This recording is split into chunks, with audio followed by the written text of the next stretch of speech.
one of the sellers regarding for making one of local. Good afternoon, everyone. My name is Yupin Training CW. Good afternoon, everyone. My name is Maria Charlina Wuru. Good afternoon, everyone. My name is Joanna Kapistriani Putri. Ini anaknya. Everyone, my name is Resya Bule. Hello, everyone. My name is Evelyn Meilanli. Selamat sore Ibu. Selamat sore. Kami dari Suradikara ingin mewawancarai mengenai produk makanan yang Ibu jual. Oh, iya. Kebetulan ada macam-macam yang saya jual, tapi yang saat ini ada tuh namanya kue ciput. Itu juga saya belajar selain dari TikTok, terus saya rasa bahwa ini cocok dan selera anak-anak, maka saya buat sendiri. Tuh. Ibu bisa jelaskan proses pembuatan dan bahan-bahan yang diperlukan untuk membuat kue? Oke, terima kasih. Yang pertama dari bahannya sangat sederhana. Saya ambil takaran yang paling bawah, 1 kilo.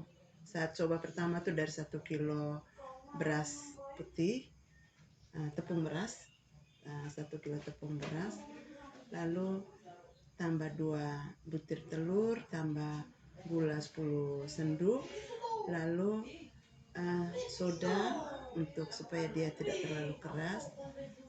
Itu semua saya campur, tapi yang pertama dikocok dulu telur sama gula. Setelah gulanya mengembang, bersama telur itu mengembang, lalu baru masukkan tepung, supaya enak. Saya tambahkan garam sedikit. Jadi semua barang itu dicampur, takarannya dengan 120 ml air. Setelah dicampur lalu tambah dengan 120 ml air.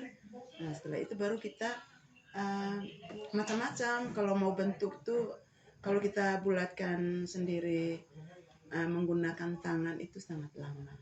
Maka saya dengan cara saya sendiri, seperti yang orang tunjuk itu, katanya harus isi di kertas segitiga lalu digunting-gunting, tapi saya tidak, saya bola-bola di papan iris. Setelah itu baru saya potong-potong sesuai dengan ukuran, karena ukurannya kecil, kalau besar nanti dia tidak matang sampai dalam.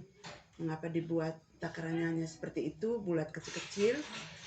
Karena dia itu harus ukuran itu supaya kalau kita goreng itu dia matang sampai dalam, sehingga rasanya renyah.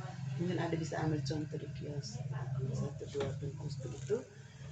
Setelah selesai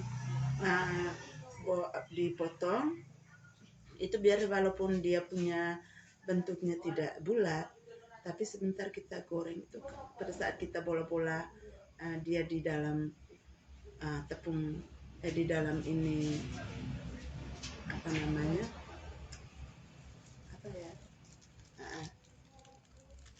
ini jadinya seperti ini.